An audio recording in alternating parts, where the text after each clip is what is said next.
got to earn your liberation.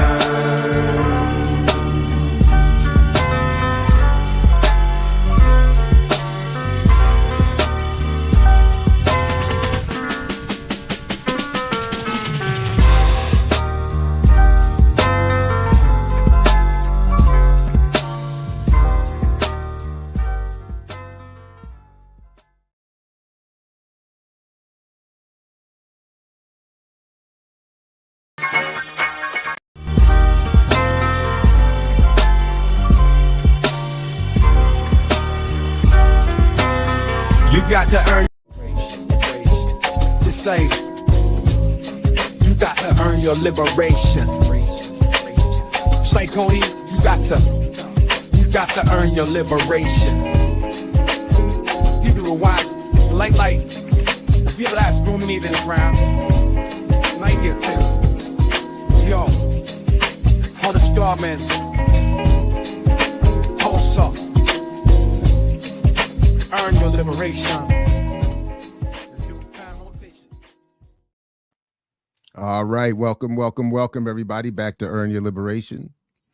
Geechee, Jared, the diva will be here forthwith. My bad on the intro. A little discombobulated this morning. Got a couple technical issues. Shit happens. Yeah, we're here. Without technical issues, I'm we moving away from the Chiron for 1 week, and I'll be typing the Chirons in the chat since I can be in the chat today. So. Well, go ahead and put them in the private chat. I'll get to them as best I can, but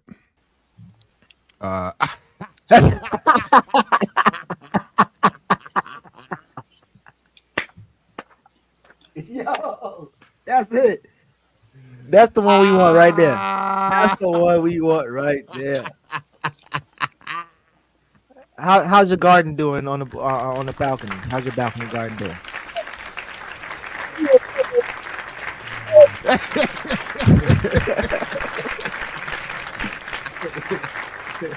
Yeah, man. I have many luxurious plants. Yeah. Good to see you, man. How's the Windy City over there, man? How's the my vegan breakfast of sprouts. And, come on, hey. My morning sprouts and oatmeal was delicious. Oh man, what you sipping on over there, brother? That's that good. Was it unicorn? Was it black unicorn something? No, it's Coffee? Just a vegan chai latte. With I enjoy oat the milk. finest things. With oat milk. Don't forget the oat milk. I know you got some good milk. oat milk in there. I enjoy the finest things. That guy there, man. He in there. He got the glasses. And he got the half a white beard. No, yeah. And the half beard. Oh my goodness. What's up, man? That is hilarious. How y'all doing? Coolin', man. How you? I'm all right, man. So we get the improved, the Diallo 2.0, the improved Josephus edition. Yeah, man, let's do it. Man, how y'all doing, man? I ain't talked to y'all in a while. I talked to Jerry. How y'all doing? Everybody healthy? Doing their as best, much man. as could be expected, man. It's good to see you. Yeah, we all doing pretty well over here. Just went to my my oldest daughter's graduating final senior dance performance last night. All kinds of emotional and all this other stuff, but everybody's good, man. Everybody's good. Shout out to all the special guests we got. Right. Diallo got Josephus. Daruba might pop up. What's up with you? What you in the north doing? What you doing in the north? First off, it is outside of the no-go zone, right? so it works. But now, we had a little conference for work. Oh, that's what's came up and ate a delicious meal with a vegan. Oh. Wait, you ate a delicious vegan meal or meal with a vegan? Yes. Which one? Yes, both. Okay. I had a vegan meal with a vegan. It was delicious. It was delicious. Even had a vegan cupcake. It was delicious. Yeah, man. So you make it. You converting? That's halal. No, that's haram. That's haram. Haram. That's haram. That's haram. Like, you can't do that. All right. Yeah. Well, I'm glad, at least you branched out a little bit. Yeah, man. We appreciate it, and I'm sure the meal was delicious. Was it home cooked or was Yes. Oh yeah, right. Definitely was. It was everything. It was the hospitality. Diallo cooked it? No. I think he was involved at some level. No, he's a sous chef. Erica's a cook. I mean, he was involved at some level. I mean, okay. He did not plate, but I did not see the whole process. He did not plate. Yeah. I'm mad that I know what that means. But he was definitely checked though. He was definitely checked. So it's a good. Okay. That's always a good sight. Yeah, just really, he definitely gets on here to, how people be like, he taking it out on us. Like, that's really what be happening, bro. Like, this man is not, like, what be happening here, what I've seen. Yikes. Definitely checked. Definitely checked. That's a great thing. Yeah. It's a good thing, man. I give y'all morning back. I'll be watching from close by, but I hope so. No, come on through, man. I thought you was gonna stick around, man. But all right, I don't whatever we take, Yeah. Aren't you in the school? Aren't you in the schools, right? School system? Yeah. So yeah, we need you for the that literacy crisis conversation. So okay, well, I'll be in the chat. All right. All right, my man. Right on. Appreciate you. When the right Diallo come, you got a boo button. What a boo button? Boo. Downgrade. Wah, wah, wah. Bro, he pulled that off better than your son did. That was well done. Yo, that was way better than your son did, bro. That was dope. That was your idea. That was well done. Take credit for the idea. Nice surprise. How you doing, Diallo? We had our own surprise this morning. Yeah, we sure did. We sure did. So first of all, everybody, just in terms of the business, BPM has been demonetized. The appeal was immediately rejected, and so for 90 days, the only way you can financially support the platform is through our Patreon, which is linked in the show description. For our May 19th event, that link is in the show description as well. So. But we can't do super chats, we can't do memberships, we can't do ads, we can't do okay. Never mind. We can't post that. I'm out of here. What? We can't. Where the money reside? We have to Where go. the money reside? I'm not coming off camera. We had to go to the reserves to pay Diallo. Wait. We can't even post it in the chat. Oh no super chats. Where the money. No, I'm talking about we can't post the link. We can't post the link for the event in the chat. I don't know. I don't think so. I just tried to, and it says so this comment has failed to post. Well, the link to the event is in the show description, so you don't have to post it. Oh well, it's in the show description. So really, we've been for a while now. I think we haven't hyped the campaign recently, but the campaign had been previously to have everybody move their memberships to Patreon if they can anyway. To subscribe, keep your subscription, comment, all of that. But in terms of financially, Patreon is really the best way to do it. I'm not honestly sure. I see people asking about it. I'm not sure the state of the Cash App. Couple things are in flux with the channel. So what I can only confirm at the moment is that speaking in code is that we have that the Patreon is the best way for folks on the platform to be supported. Why did the channel get demonetized? What happened? There was a 1-minute video of Julius Malema at the South African freedom fighter at a rally expressing solidarity for Hamas and armed struggle.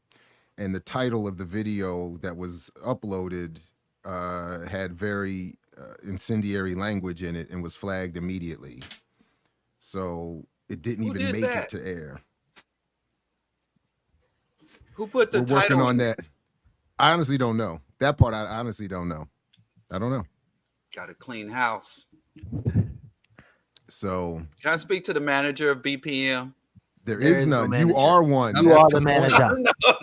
Look at everybody. Me. Look at me. No, I mean, seriously, man. Seriously, like I don't. We look. We all agreed what we would not talk about publicly, and the reality is, some of us. We all haven't adhered to it, so but I guess, man. Anyway, let's keep moving. I don't know what you. I don't honestly. To be fair, you're right. I don't know what to do. Honestly, I don't know what to do. This is what I've been saying for the better part of at least a year behind the scenes. I don't know what to do. You got to follow the new Negro self-exposure protocol. It's already happening. There's already a protocol laid out, But the issue is that my issue is, and I think this is a struggle that struggle invites, that collective activity means you can't act as an individual. You can't just move at a whim. Which is a good idea. Unless previously given authority by the collective. But so there's So we should, I don't know what to do, man. I don't know what to do. I'm trying to just, I want us to just keep, doing our thing, man. And I don't know.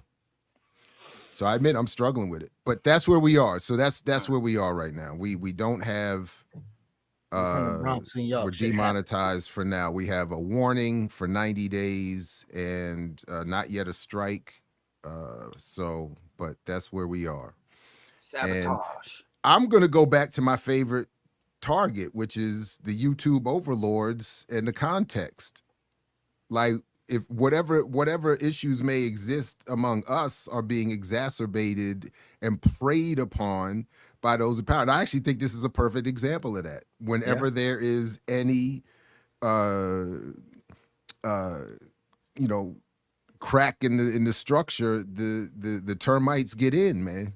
They can't wait. I think it happened at the top and at the bottom. So I think some of the conflict happens in their hand as well, and I think they can exploit it afterwards. But some of the concepts, ideologies, and ways people move, I think, is all inspired by the same source. So, speaking of which, I did want to I asked about this just quickly with permission. I posted yesterday. So the football overlords took down the show we did yesterday about world football. So I had to post that back up and edit that, which is fascinating. But there was another. I forgot where I was going with that. Oh, right. So one of the clips I posted was a quick shout out to some of my colleagues at Morgan State, who I thought stood very strong in the face of what's happening, not in terms necessarily of more important world politics and Palestinian protests in defense of Palestine or anything like that, but just in defense of faculty governance, freedom, academic freedom, the existence of liberal arts. I'm not,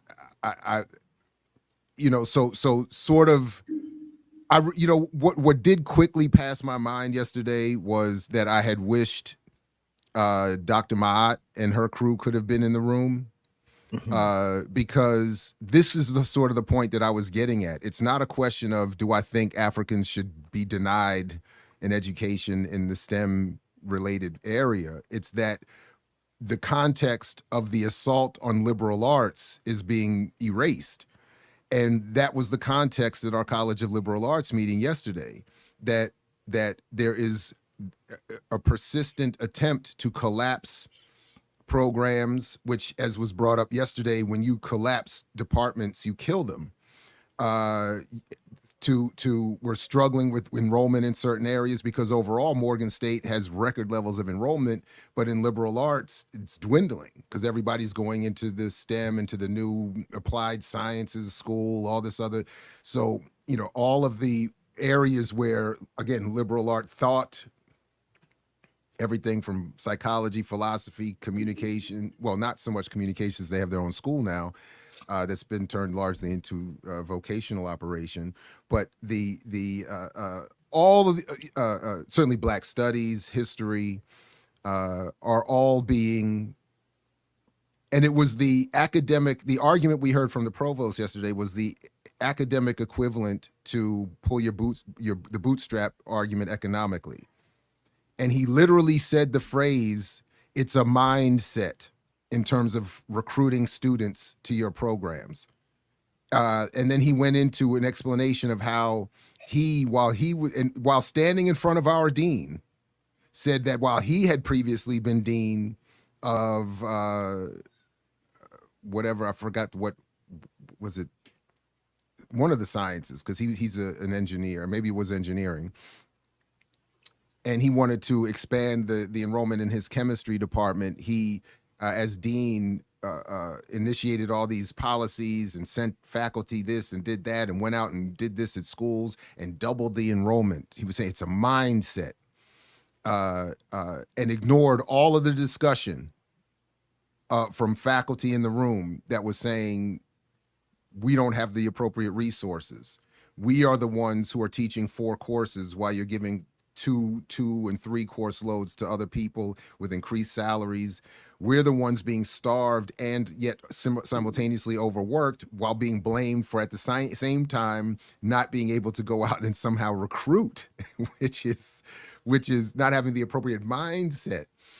And it was terribly frustrating. And to watch and I'll stop here, but what really signed it off for me was when someone who had been recruited to the university just a few years ago said, I won't be here anymore shortly because I'm not able to do research at a university. You are saying you want to be a Research One institute. And the provost's response was, so my point is, it was insufficient. It was a non-response.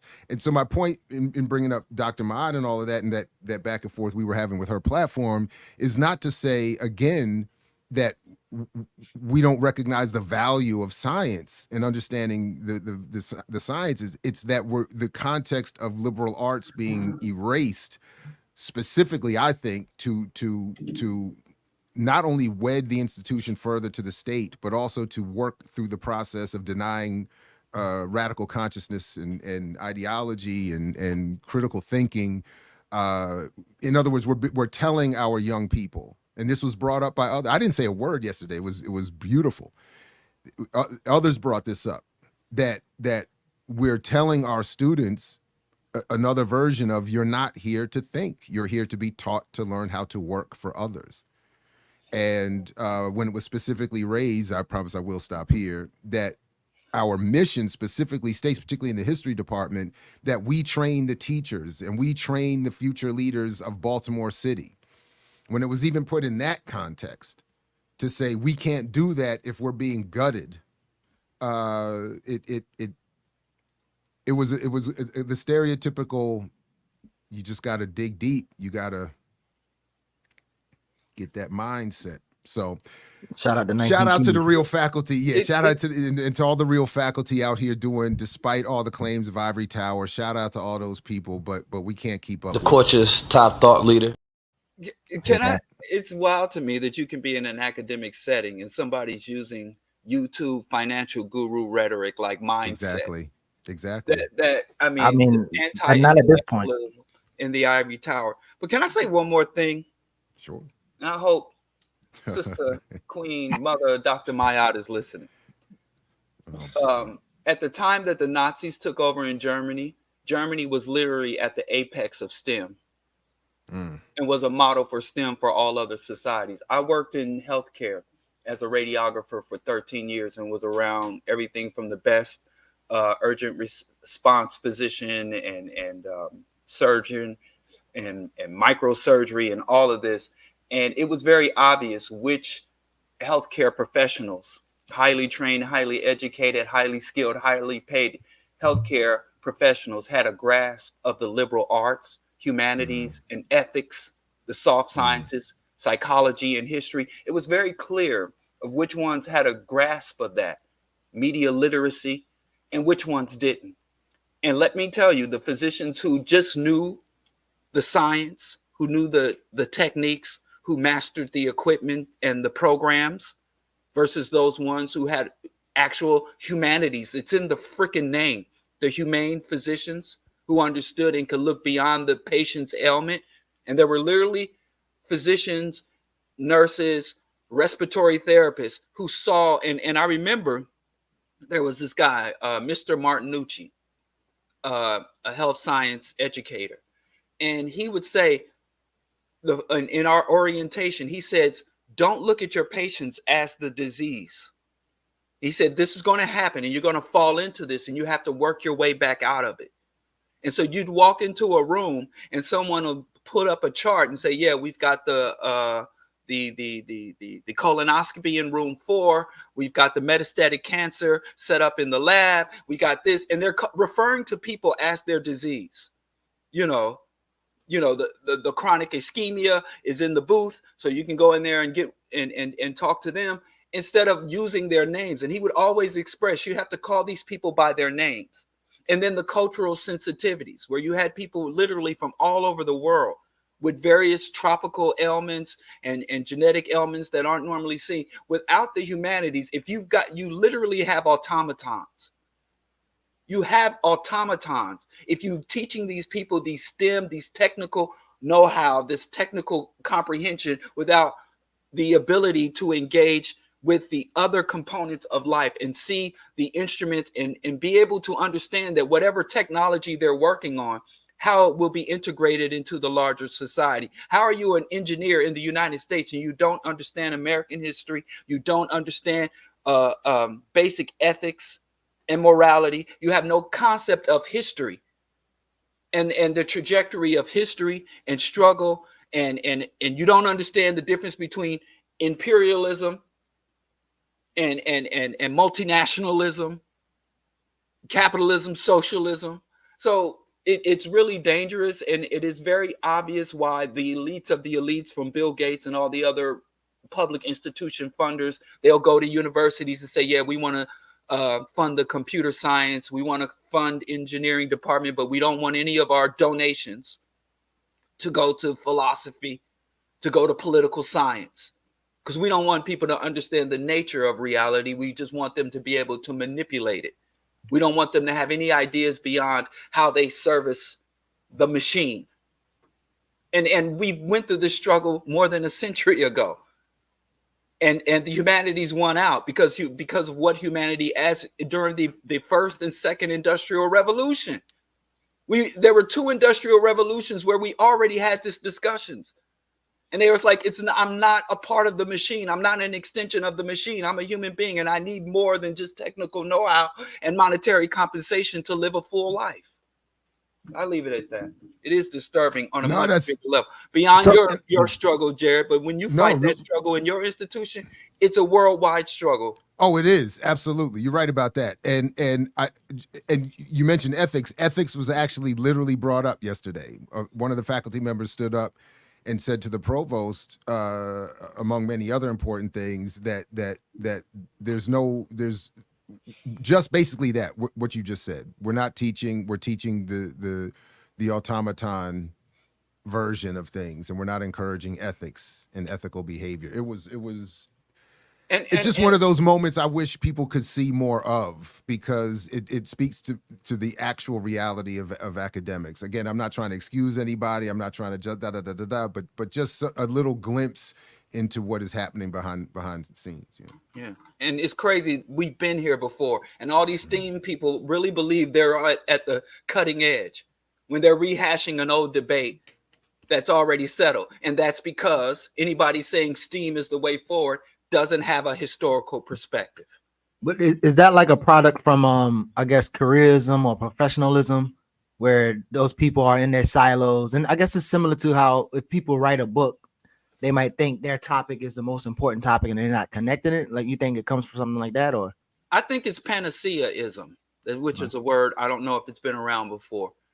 When the world is, everything is so fucked up and on every front, it's so much easier to laser focus on the one thing and think, well, this is the solution. So a panacea is the one solution to all problems.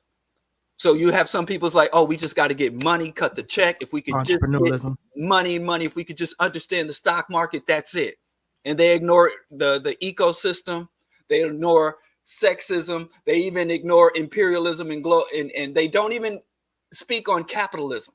We all got to get paid. And other people's like, well, if we were all professionals, Booker T. Washington and Du Bois had this debate 100 years ago. Yeah. And we ain't learned shit.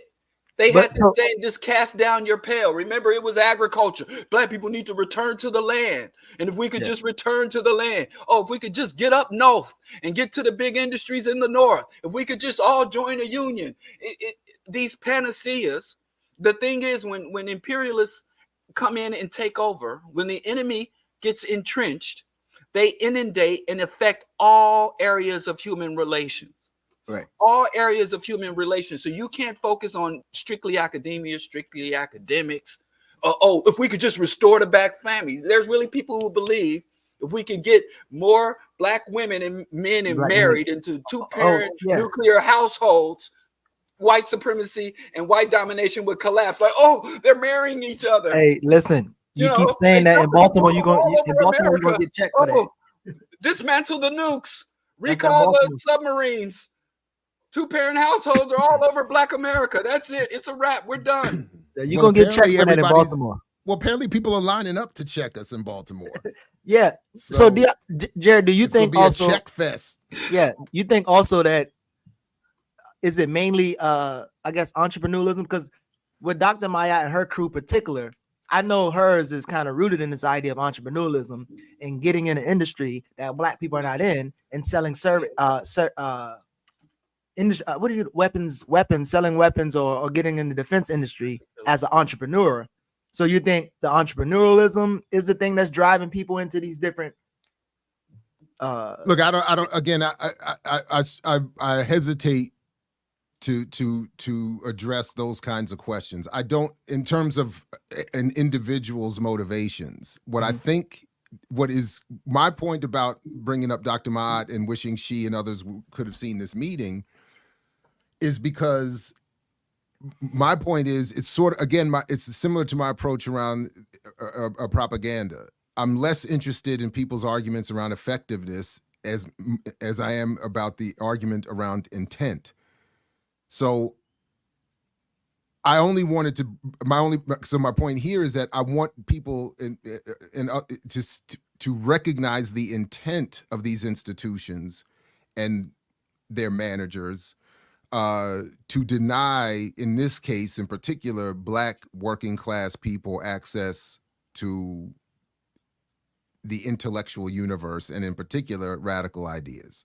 So that's what I'm saying. So I'm not, again, this is not an assessment of the quality of science or its importance, but I do think without political power, all other forms of knowledge and understanding are diminished in terms of their ability in their capacity to help people.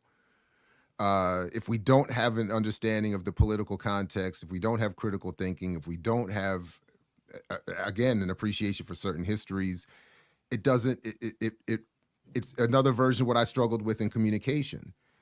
I'm less interested in people's ability, although I'm fascinated by it increasingly so, to produce media in terms of the sound and the look and I'm less interested in that though than I am into the ideas forming and informing that work. And I don't think it's clear and it's demonstrated, documented historically, and I think playing out again in meetings like I was in yesterday, that there is a desire to diminish the capacity of Black people and anyone else to access radical ideas and histories and critical thinking.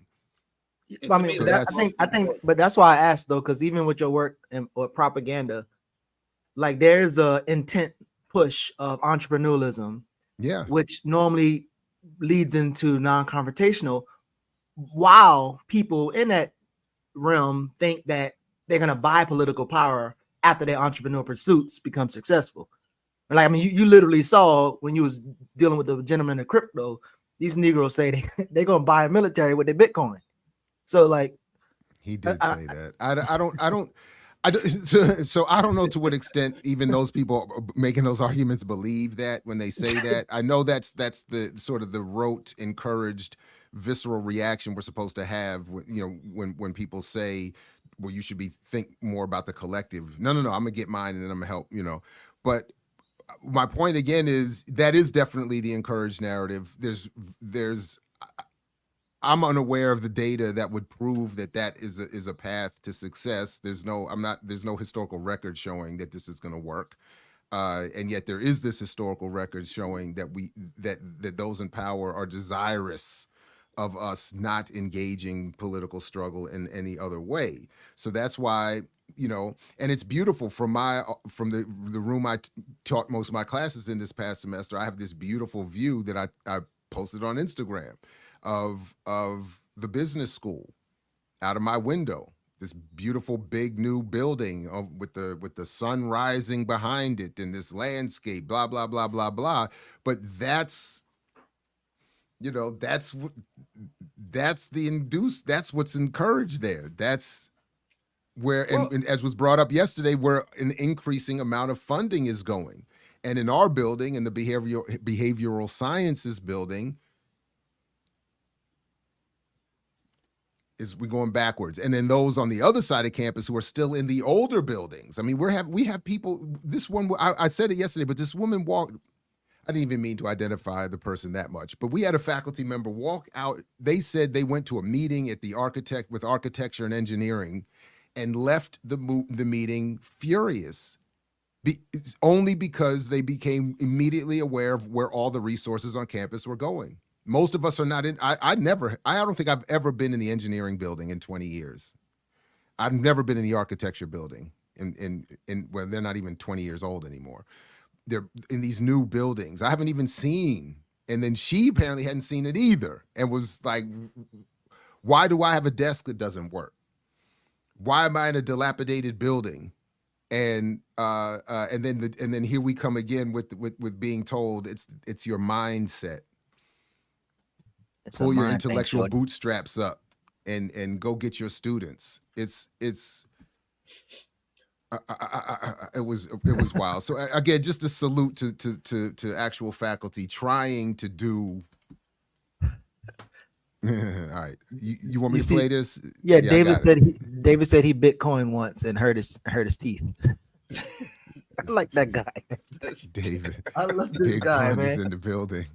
Big pun is in the building. That's a good one. I Bitcoin once and hurt my teeth. and he got Daryl Dawkins' chocolate thunder pause on his. So is it because people can't read? Is it the students and the parents can't read? Oh, is that what this is? All right, here, let me get this up and running. I am not trying to fearmonger you, but I was an assistant principal, I was a middle school teacher, and I was a high school teacher. And I need you to know America's in a literacy crisis, and they're not making a big enough deal about it. Our children cannot read. Our children cannot read, let alone writing a paragraph, let alone comprehension. They cannot read. They do not know how to sound words out. They were not taught that. And if you're wondering, well, then why does my kid just keep getting passed on to the next grade? Because that's what they're doing now. They're not holding the children back. They're moving them on. They're graduating them, knowing that your child is illiterate. Our next change makers, our next lawmakers, our next voters cannot read. I beg of you, take the tablets and the cell phones away. Practice letter recognition and sounds and reading with your child. Oh my God. Please. And I'm going to keep it a stack with you. They been knew. They been knew the babies couldn't read and didn't care. You know when they started caring? After the pandemic. Them test scores plummeted. First of all, like test scores for reading were like pretty stagnant for the last like decade. But after the pandemic, they plummeted. And now they were like, oh, we got to do something about it. Columbia University, I'm looking at you. You fully backed balanced reading. Fully backed it. Teachers College was 100% pushing out balanced reading. That's why the kids don't know how to sound things out. And if you don't know what I'm talking about, please go do some research. Now they're trying to push science of reading. That's the way. And if you're like, what's science of reading? That's what we was doing. And by we, I'm talking about millennials and older. The one, the little you know, when we were sounding words out. That's, yeah. Now they're trying to bring that back. And if you're like, wait, they stopped doing that? Yes! For years, they stopped doing it. I'm going to say this last thing and I'm going to be done. If you have the opportunity and the privilege, right? Because like taking off from work is a privilege. You need to start, and by you, I'm talking to parents and guardians, start going to these PTSA meetings and these district meetings. They are passing so many policies and they're banking on the fact that parents and families are not going to show up. You need to know what those policies are and how they're affecting your children, particularly Black and brown children. They know families can't or won't show up. You need to be more involved with your students' schooling. Their life, quite literally, depends on it. All right, I'm done. So y'all see all the punching down and shit like our next change makers are our next lawmakers and all the next voters or whatever, they cannot read. I guess in light of the US having not so good literacy, but the punching down, what are your thoughts of this new viral video that has been circulating the internet?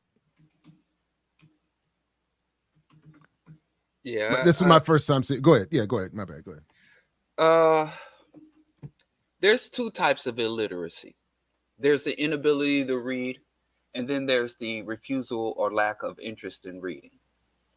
And for her to blame cell phones and to take a systemic societal problems and distill it down to parenting techniques or parenting practices shows that her own societal or social literacy could be called into question or evaluated. But in the United States, education has always been tied to industry. Whether it is, the fact that the way the school year is structured was around agriculture, because the United States was an agricultural society when the public school system was established. So the public school system, the United States education priorities and focus have always been set around industries and profit generation. So if you need a literate populace, and at the time where the United States had the highest literacy rate in the world and had the highest educational output in the world, was a byproduct not of American societal values, but a product of the nature of industry. You needed a literate, competent workforce to work in a highly industrializing society. But once mechanization and offshoring took place, the educational priorities were refocused. So it's always the interest in serving the interest of the owners of the means of production, the interest of capital. So if you want to transform education, you can't just focus in on the schools while allowing multinational corporations and the politicians they own to control everything, and you're just going to go home and snatch your child's iPhone away. I'm not saying you shouldn't snatch your child's iPhone away, but you shouldn't snatch your child's iPhone away with the fallacy to think that somehow is going to reorient your child's mind towards literacy and achievement, so that they can get one of them good paying jobs of the capitalist overlords, and your child will go work for a multinational corporation that is lobbying the government to shunt more resources away from education. So even when you win, you end up just turned into an enemy, a class enemy of the masses. So literacy crisis is a byproduct of the economic system, not a byproduct of the failed teachers or the failed school system. They are not failing. There's a difference between failing and being dismantled or destroyed. You know, if you were walking down the street and someone came in and assaulted you, they wouldn't be like, well, you failed to walk down the street. You know, it would be obvious that your failing is a byproduct of an external force. Right. So, I mean, I see people in terms of the tablets and stuff. And obviously students use these things at school. So again, like how people demonize social media as opposed to the way in which you use it. And I know there's like apps like Lumosity and those other type of games or whatever they are. Like would you also say like technology has been a problem, or the type of apps and the things that is used on those technology is more so the problem? Can I just say? Oh, I'm sorry. Oh, my bad. Go ahead. No, go ahead. No, the technology is not a problem. They've been running, and like back when I was coming up, they were saying violent video games were driving violence. And now they're saying social media is destroying the self-esteem of young children. And it's very easy to look at those apps and there's and look at the new technology that has to blame for entrenched problems. But there's no real studies to say, well, children who are on social media where they're talking about, oh, we got to ban TikTok, and girls are having body images as a byproduct of social media and social media influencers. That's actually, again, kind of a panacea in reverse. So a panacea is saying this one thing will solve all problems. And then a panacea in reverse, I don't know the term for it, but this one problem, this one thing is the source of all the problems. And if we could fix this one thing, if we could kick this one person off the platform, then everything else will fall into place and work. That's not how anything else works. And like you said, demonize, I think that's a good concept. Because if you take the word demonic in anything you're thinking about and change the word demonic to economic, you get much more clarity. Just about everything somebody says, oh, that's demonic. Oh, demons is working in society. Oh, the devil is working. If you change the word from demonic to economic, it will give you a better grasp of anything. The evils of society are rooted in economy, not the demon, but not the demons. But if they can get you looking at demons instead of looking at, the economics of the situation as opposed to the demonic component of the situation, it will give you so much more clarity.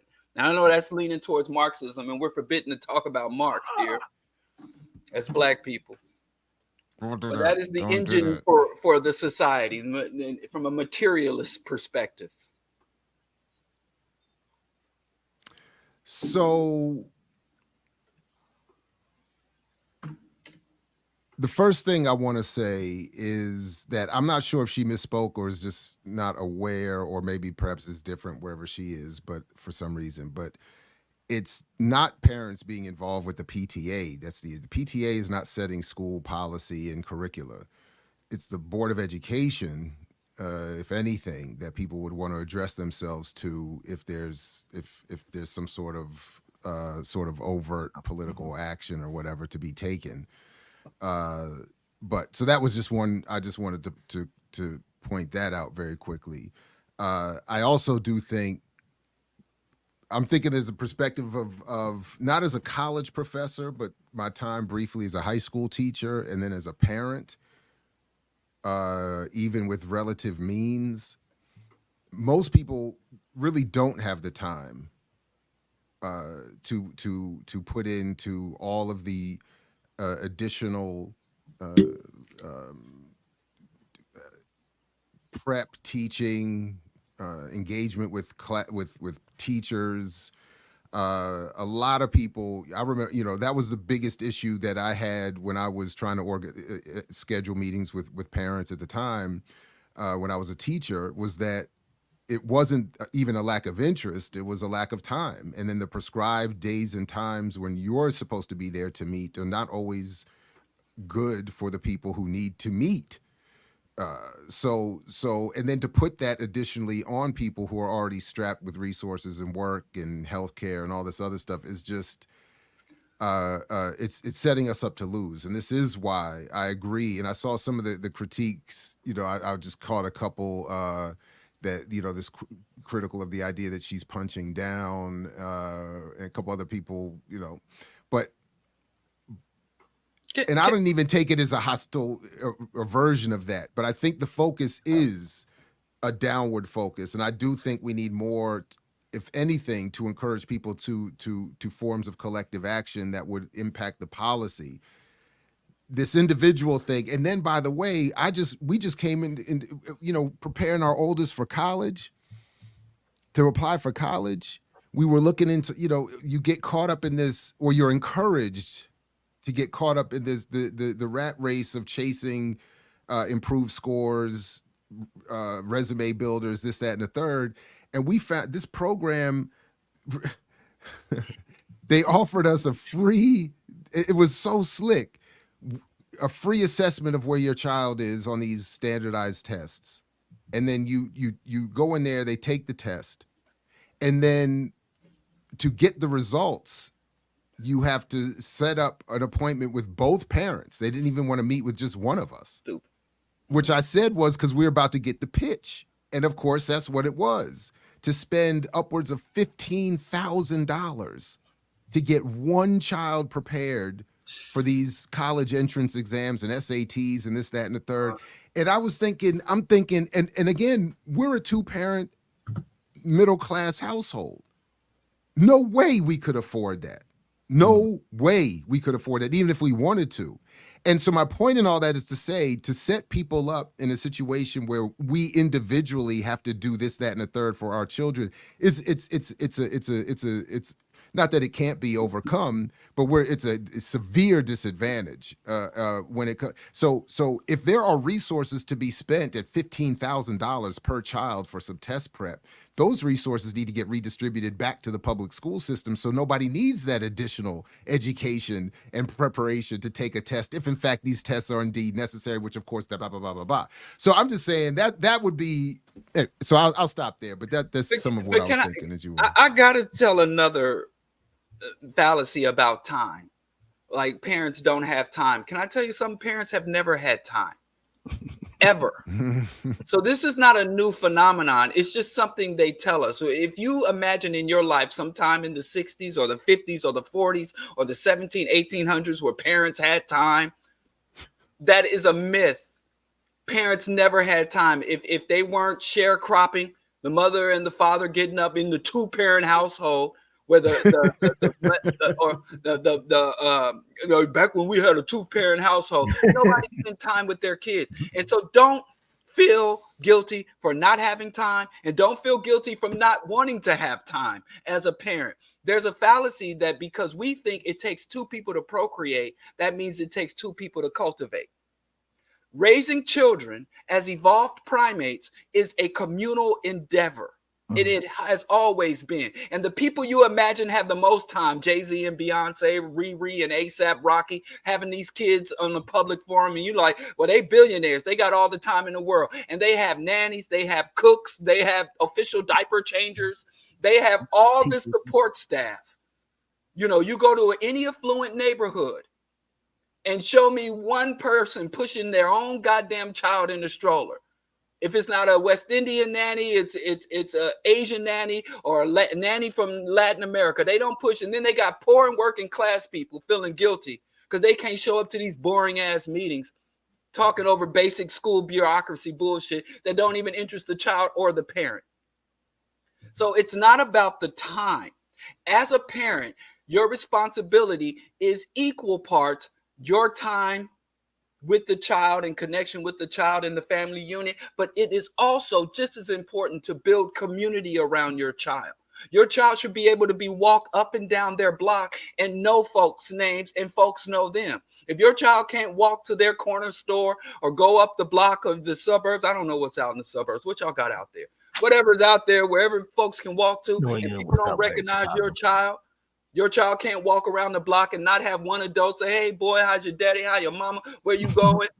Then you have failed as a parent. It's not about. So, next time you get invited to the cocktail party, next time somebody call you out for some event, even if it's through the church, whatever, that's all you got. It's about building community around your child, because believe you me, if you hit the number tomorrow and you became a multimillionaire, you're not going to have time for your child. No human being has time for the child. Build a community around your child and build up a community around your damn self, because that is what allows a young person to thrive. Just you in your little nuclear bunker or nuclear family in the nuclear bunker, and just me and my wife, we're going to tag team these children to success. That's not how it works. And it's never worked. And how many sick, insane sociopaths have been turned out by these families who go down this path, and their child's a high achiever with no basic humanity. So that whole, you don't have time, you will never have time. Don't look to make time. Look to build community. Put your efforts into that up around your child. So every adult around your child should be an uncle or an auntie if they're not blood relatives. The link that I sent, I just made a comment on these. I guess it's like the typical, everybody got to read these books, and you have this brother talking about The Alchemist, which even when you open up The Alchemist, it tells you how Bill Clinton picked up the book and had it and promoted it, and then everybody started reading it. And I was, the book. I read it, and I liked it. He probably convinced you to read it too. But anyway, so what aren't or he are is the y'all last Democrat I voted for? What aren't y'all saying about literacy? Because I don't want people to kind of say, well, because again, I think critical thought and the type of books that one read or the type of things that people read, it seems to always never be in the conversation, because you can read all the books that he lists here, even Francis Cress, he lists there, and still could be not, I don't want to say not intelligent, but still not know what the fuck you're talking about. So what are that's from the books? Okay. In general, that as far as me putting it all, that's just from the books and shit. Okay. You got a favorite book? What's the book you go? Oh, you Are the Placebo by Joe Dispenza. Say it again. You Are the Placebo by Joe Dispenza. Positioning, I think, by Al Ray's. I hope I said it right. But they the same ones that made 22 Immutable Laws of Marketing. That's another one of my favorites. And of course, shit like The Alchemist, Richest Man in Babylon. Yeah, them a few of my favorites. Rest in peace, Dr. Frances Cress Welsing. She kind of break it down in the ISIS papers, you feel me? That's a serious read. Yeah, I read that one cover to cover. And that's not a short story either. It hurt my soul, Miss Wilson died. God bless her soul. God bless Dr. Deborah Blair. God bless his soul. Oh, no, that's from the books. So, Deborah Blair, Bobby Herman. From the grave. Say what? Foolishness. But so again, what aren't y'all saying about literacy, so that there's clarity that y'all not shitting on literacy? Well, to paraphrase my homeboy, reading and studying are not the same thing.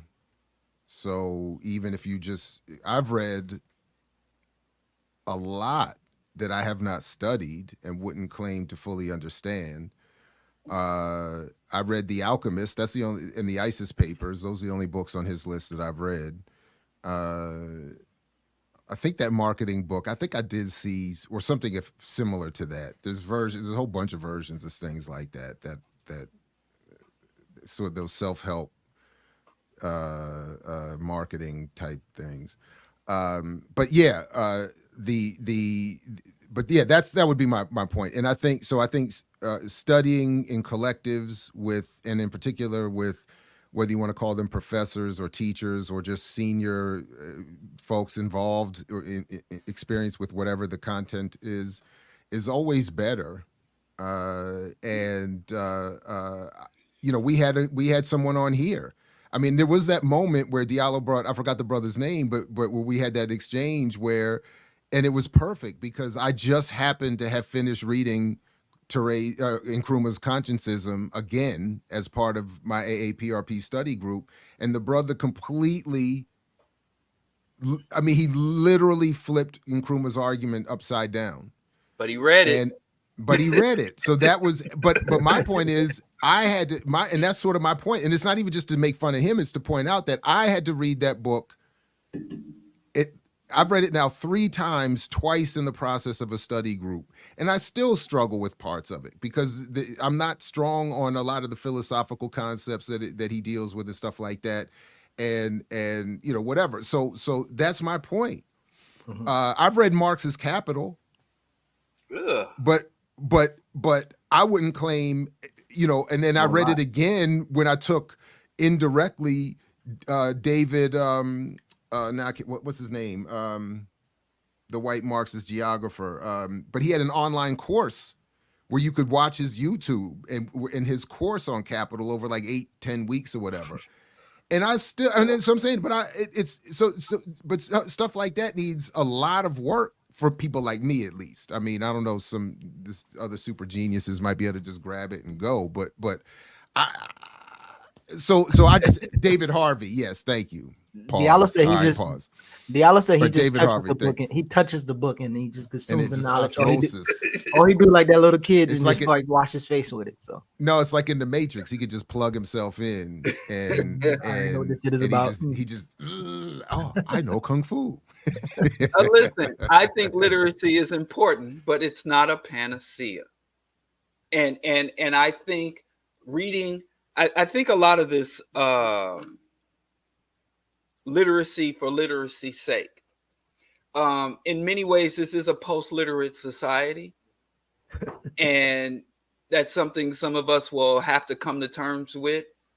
And meaning and symbols and interpretations evolve over time. And so in some ways, their literacy will evolve, not necessarily decline or go away. Mhm. But I do value literacy.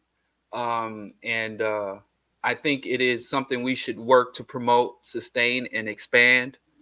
But it will not necessarily save us. And I think one of the best ways to encourage young people to read is to give them something of value that's of true value.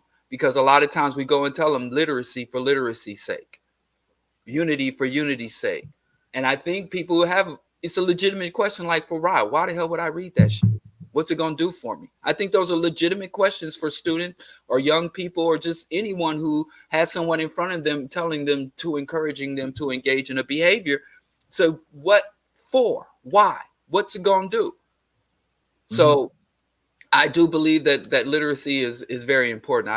I've yet to find anyone that could argue otherwise in my long time. And again, I used to read these wizard, and I've read comic books when I first started reading outside of school as a young man.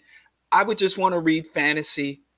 I literally read about everything wizards and knights of the old world, choose your own adventure books, and all the graphic novels, manga, and comic books.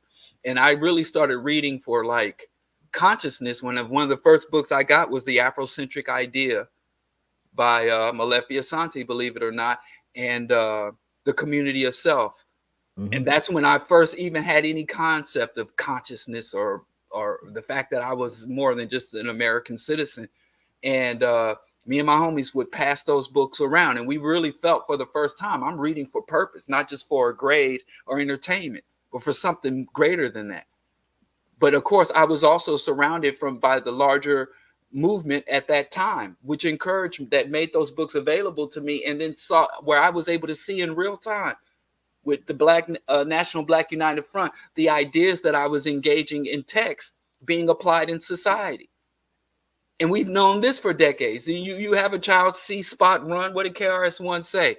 Insulting for a black mentality, a black way of life, or a jet black family. We got kids reading shit that has no connection to their material reality, their ambitions, or anything.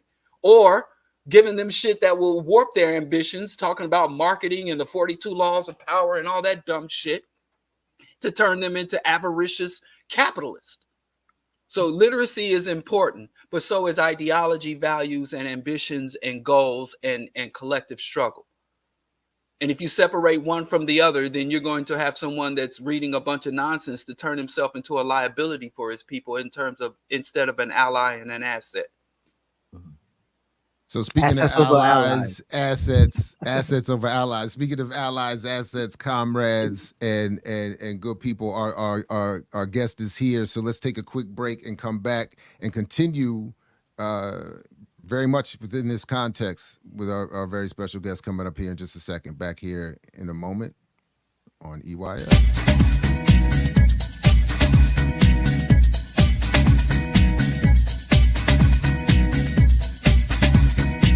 Let's move to a new and higher segment. Unearn your liberation. All right, everybody. We're back. We're about to be joined by our next guest. Why are you voguing off camera, Jared? Stay on. I can see you when you turn off the thing. Is Daruba laughing at Stay you? on camera. Why you? Yeah. This guy. Right, yeah. He turned off the So camera. we- And started moving in group. Look at him. He's sweating. We see the glisten on your forehead. Just stay on camera. Do it on camera. Our next guest, Ajay Tayemba, among many other things, is the founder director of Tayemba Consulting at Harlem Liberation School, a proud native of Harlem, New York. Tayemba is an educator, writer, activist, leadership coach with deep interest in youth development, activism, community organizing, and education. Most importantly, he has helped put together the GoFundMe that we were using in support of Baba Daruba. We should still keep that going, in fact. And he has authored, among other things, the Blueprint, a BSU handbook, Truth for Our Youth, Self-Empowerment book for teens. And even, again, most importantly, he is a disciple of the late, great Dr. James Turner at the Africana Studies and Research Center, Cornell University. Brother Tayemba, welcome to the platform. Good to see you once again. Yo. Peace. Peace and Black Power family. How you doing? We are well as could be. I am as good as could be expected. That's Why what's up. you leave Amos out your bio, man? Say again. You leave Amos Wilson out your bio. You supposed to Dr. Wilson, man, is one of my posthumous jegnas, no doubt about it. I read and everything I can on him, and written by him and all his speeches. It's just that, it's like making a collage of the greatest Black leaders. There's not enough room, brother. It's just not. It's so many. You're gonna inadvertently leave somebody out. So it's definitely not intentional. That's a fact. If you have headphones, can I get you? Otherwise, I got to mute you when the rest of us are talking because Got you. It's getting some feedback. But one of the reasons, and I'm actually not entirely sure, just so we don't run out of time or take too long to get there, I want to make folks aware of what it is that most immediately has us bringing you to the platform. Because as we've been talking about in the context of so-called higher education, we talk a lot about the struggle with Black studies that's been going on. And you've just shared published this piece, African American Studies at Syracuse University, The Struggle Continues. I should have noted in your bio that you come out of Syracuse University as well, and we'll have to ask you if that time included crossing paths with our dear brother Dr. Boyce Watkins. No, just but you say here that quote, after launching a relentless campaign of targeted calls, emails, and videos of university supporters, Black alumni of Syracuse University won an important battle in the war to protect and develop the Department of African American Studies. In less than a month, we demanded that the department have a chairperson before the end of the spring semester 2024, and we were victorious. The department now has an interim chair. So I'll stop there just to set the table, to let you continue to set the table of what is the context of this. What is the latest? What is the context of what you've written here? And then I'll bring the piece back up in a second. What is going on? And by the way, real folks, tomorrow on Saturdays with Renee, and I'm still getting an echo. I'm not sure. Yeah, so hold on. Saturdays with Renee, we have a very special guest that's going to extend this conversation. So just, but yeah, go ahead. Well, first of all, can you hear me? Yes. Okay. But we're also getting still getting an echo. Crazy echo. Yeah. Is the headphones plugged in? I don't know if the headphones are even plugged. Oh, Bluetooth. Okay. Yeah, I don't know what's going on. Is it better than it was before? No. Well, now Worse? it is. I hear it fine on my side. No, I hear you fine, but I keep hearing the echo. Echoing through his audio. So if we mute while he's talking, either we don't talk when I'm gonna mute him when we're talking, we'll just mute him, and then when he's talking, we won't talk, and we'll go through that. All right. Sorry for the technical difficulties. shouldn't it be that way anyway? I mean, so we're just gonna behave ourselves. We're just gonna act civil. That's all. It should be that way regardless. So all right. It's like we won't talk for these seconds. That's All right. So to answer your question, Brother Jared, what's going on at Syracuse is what has gone on pretty much since it began. We'll get into that a little later, I'm sure. But right now, we found out that the department didn't have a chairperson. And anyone who knows about academic departments or just general leadership, you know that you need someone in charge to be held accountable. In terms of academic departments, you can't make curriculum decisions. You can't do hiring. You can't have what they call search lines for professors without a chair. You can't really discuss promotion and tenure things. So this is a very important thing. The department has a list of other issues, outstanding issues that need to be resolved, but we felt this was the most important, and the faculty agreed with us. So we pushed the university, Syracuse University, to make sure they had a chairperson. Ideally, the chairperson would come from the department, right? And the department would have say in who this chairperson would be. The university said, we're not appointing a chair for this semester. We'll look at it next year. We're not doing an interim, nothing. So you'd be surprised what you can make these institutions do with some pressure, you know? So I think, so we had these emails, we had calls to certain offices on the campus, certain discussions with certain people. We hit up some board of trustee members. We did due diligence.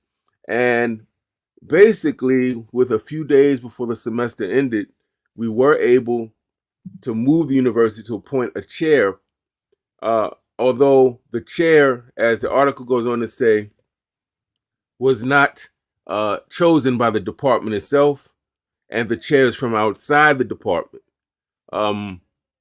However, this is a very nuanced situation. The person they chose as the interim chair is a brother that he has gone on to become a great artist, professor of art at the university. But we knew him. I knew him as an undergrad student. He was a graduate student.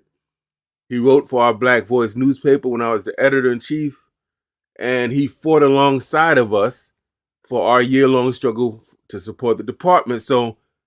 And the department, he was a fellow of the department. So this guy does have relationship and history with the department. So our hope and prayer is that in these 35 years, since we knew him then, he's maintained those politics, right? And that he is a man of integrity that has support and value for the department and is going to do right by the department. But he's appointed for a 2-year term. So we see it as a victory, Brother Jared, but a very compromised and nuanced victory. There's much more to go, and this thing could turn left at any time.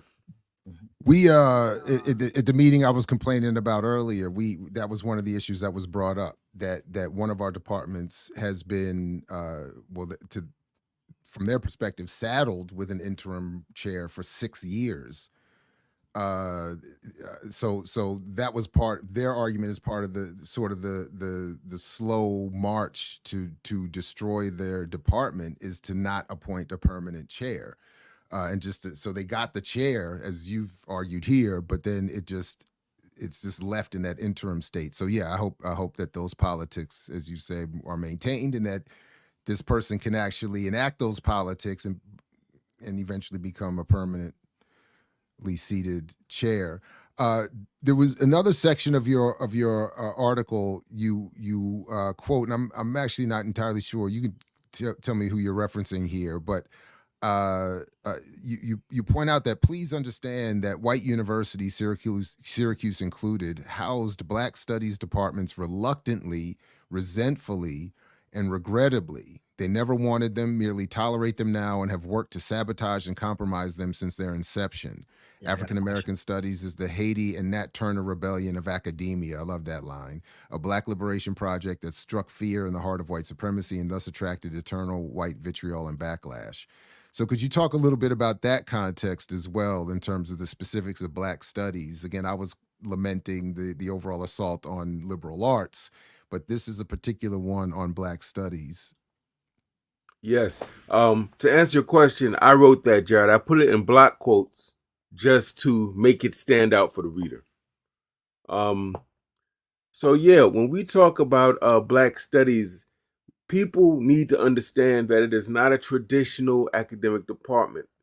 It was conceived through struggle. It was conceived through Black students organizing with Black intellectuals in the community and already on campus, and also organizing with members of the larger Black communities in these different cities where these universities are housed.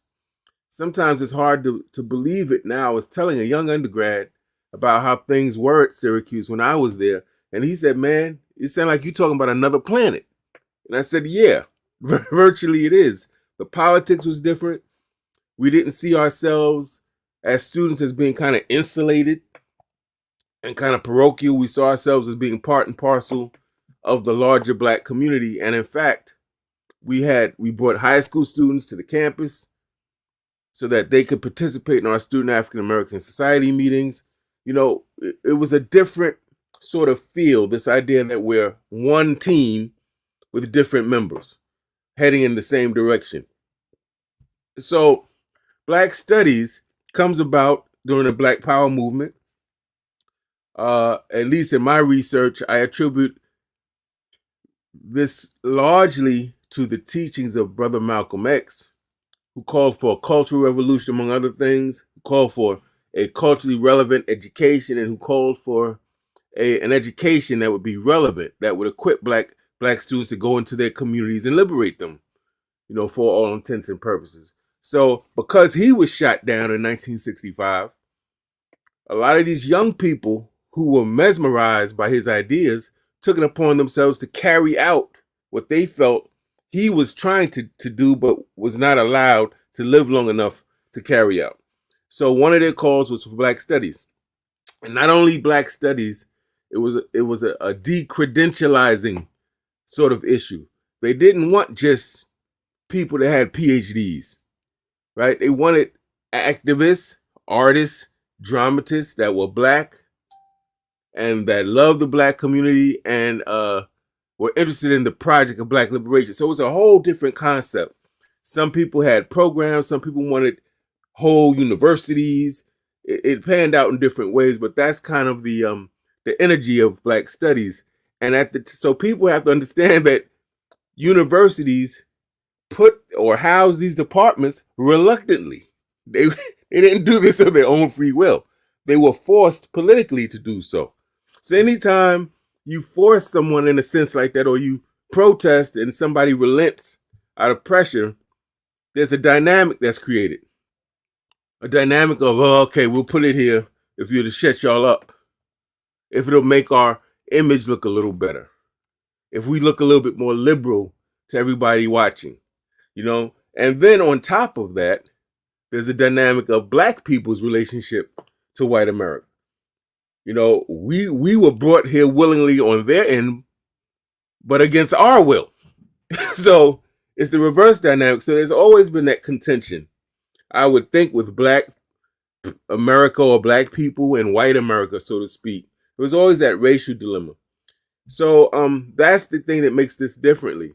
And so when we talk about African American studies, when I use that sort of analogy of Haiti and Nat Turner, is to help people really get the vitriol, the personal hatred and angst and vindictiveness that's conjured up by these Black students organizing to create Black studies. It's almost kind of personal to a degree. Obviously, it's political, and it's trying kind of this attempt to erase, particularly progressive or radical Black voice and political agency. And it's very much like what you see with the movement to ban books by Black authors, or in some states, the movement to ban the teaching of Black history in high schools, and even so-called the movement against critical race theory, although most of the white people going against it can't even define what critical race theory is, right? So it's all part and parcel of that movement. And people that see this need to understand that they're not looking at isolated incidents. They're looking at pieces of a large jigsaw puzzle, an attack on Black voice and agency, a return, you might even say in a very exaggerated way, it's a movement to return the United States back to pre-Civil War. Almost a Confederate plan, if you will. It's kind of like we want to get this back to the way America used to be. We want to make America great again. That's the rallying cry. And that's part of it. That's coded language for, let's bring it back to where it used to be. Well, when we walked down the street, they had to cross the street. And when we spoke, they had to avert their eyes. And they couldn't own property and they couldn't go to school. To me, that's what all of this represents. And some people think that's exaggerated. And to them, I would say, as Malcolm once said to Sister Sonia Sanchez,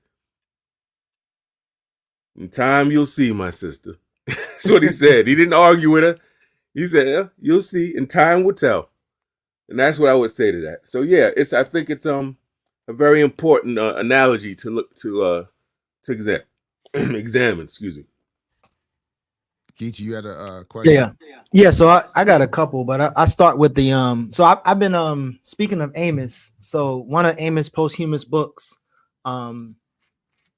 we're as a study group, we're reading Laundering Black Rage by Two Black and Rasul. And that kind of brings me to the first question. At a point where you talk about like the nuanced victory and starting at number 2, to help, I want you to help me with like the history of African American Studies Department in the United States and what such departments represent for white universities. And you said Black America at large. So when you say like what these departments represent in white universities, could you kind of go more into that? It just as I said in that analogy of Haiti and Nat Turner, think about what the Haitian revolution represented to white folk, not just the French, but white folk in general, and what the Nat Turner rebellion represented. It's like this is something that's striking fear in the hearts of white supremacy. It's representing resistance. It's representing a challenge to their authority, to their perspective or narrative. It's representing a life jacket to Africans, new Africans, and members of the diaspora. And so radical voices.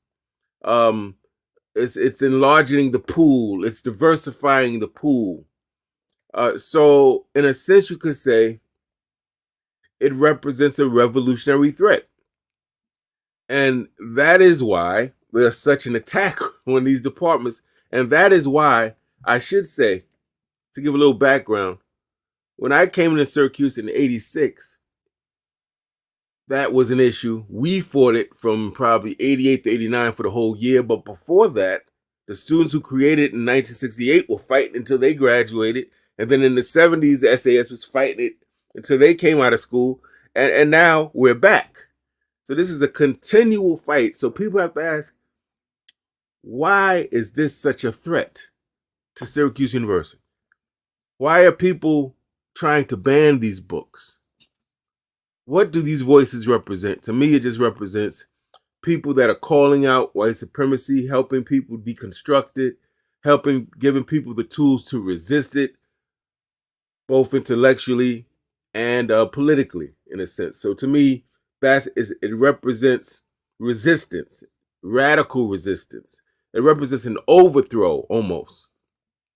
Because remember, the original departments, they had several conferences on Black studies. And I should add, some of our let me be more respectful. Some of our integrationist leaders were dead set against Black studies departments. Roy Wilkins was on record as saying it's nothing but racial breastbeating. This is nothing but being braggadocious and self-congratulatory. He didn't see the real potential for Black studies. So it had a lot of opponents within and without the Black community. But white people understood what it was.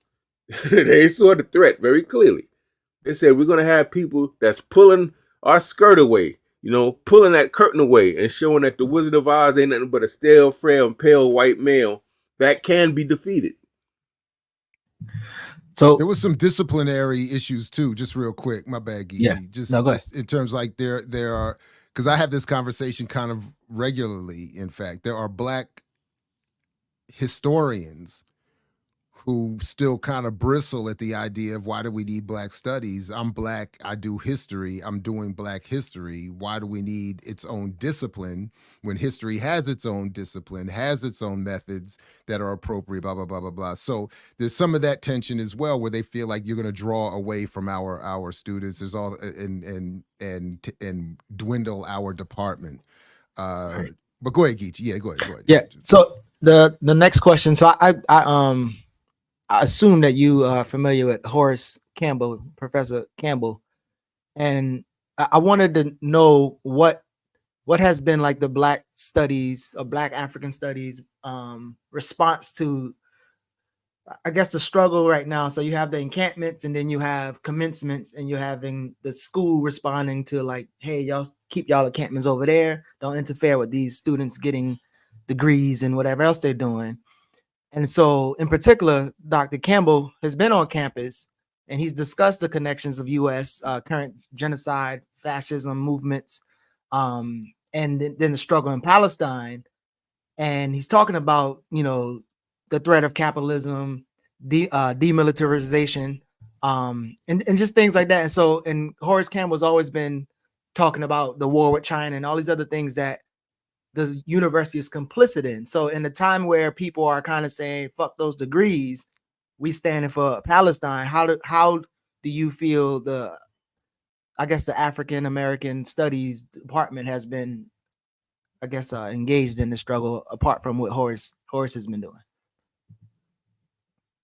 You on mute. Oh, my bad. I got to unmute you. Sorry, go ahead. When I was in school at Syracuse in the late 80s, our African American Studies department was vibrant. It was militant. It was activist. They were engaged with the community, and they took a lot of us under their wing and mentored us. They were our jegnists, so to speak. The department now, with all due respect, because I love the department, it's a shell of its former self. And so to answer that question, honestly, we have to say that as much as we alum and the students may fight for the department and support it, the department has things that it actually has to do. So, and the department has to be called on some things that it has failed to do. So, for instance, a few years ago, they hired a white boy to be the chair of the African American Studies Department at Syracuse. This is kind of blasphemous for those who know our politics at Syracuse. That was kind of blasphemous. But the reason that he was the chair is because some professors who were Black abstained from the vote. That was their political protest.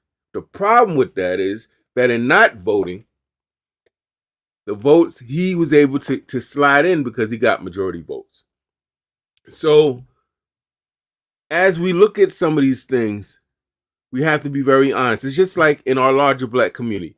We bang on white supremacy. We bang on the prison system. We bang on the cops as we should. We bang on capitalism as we should, and imperialism. But somewhere within that, when and where do we enter, right? We look at ourselves critically and say, what are some things that we have done or failed to do that makes the systemic repression more repressive?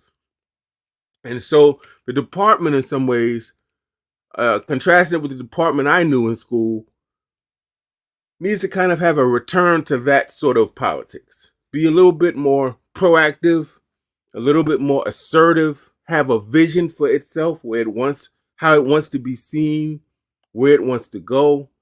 Have this idea that we're not just doing research, that we're connected to the community, that we are the custodians of history and culture for our students, and things of that nature. So there are some critiques, and I should also say, and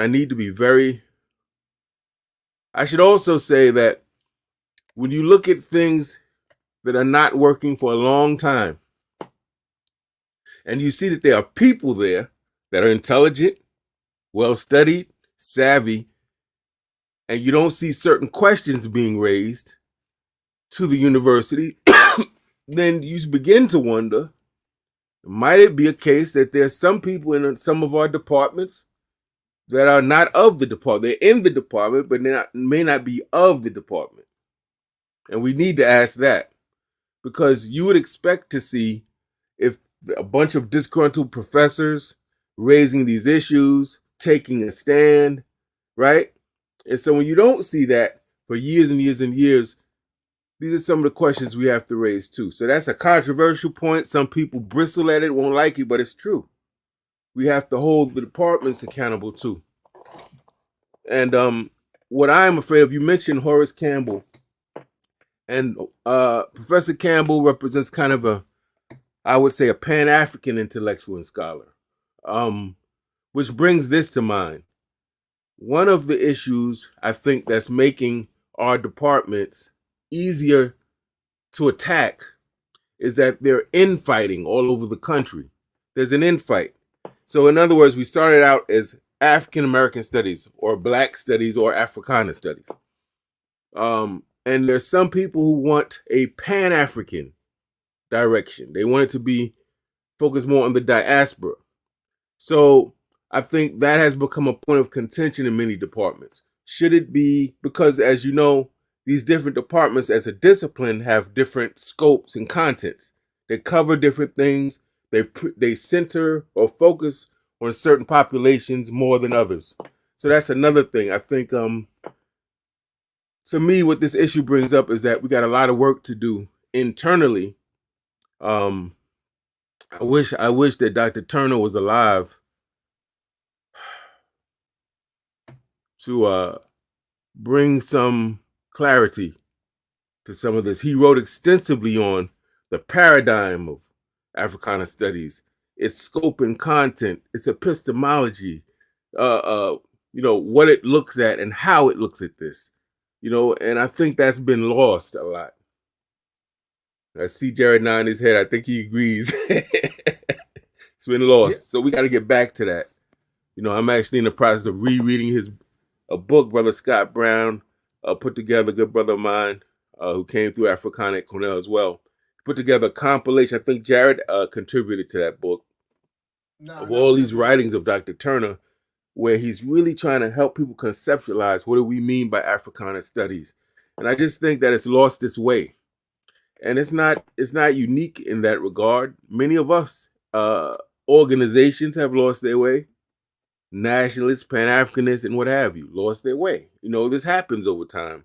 And over time, sometimes you got to, nudge people and remind people and re-educate people to get them back to the source, That's just part of the organic nature of organizing, I think. No, just quickly, I did not contribute to that book. I was quoted in it here somewhere, but Scott did a great job of putting together the people, or at least some of the people who rightfully could handle the discussion of Dr. Turner appropriately. In other words, I was not one of the handful of complainants who didn't get invited to contribute. I had no problem with it, so it was all good. But by the way, huh? No, I was about to say Diallo, but go ahead. Well, just quickly, I just wanted to ask you if you were aware of the June 8th commemoration up in Ithaca for Dr. Turner. Unfortunately, I'm not going to be able to make it, but there is going to be one. Brother Tayemba, I don't know if you're aware of it or able to be there yourself, but just another celebration of Turner's life.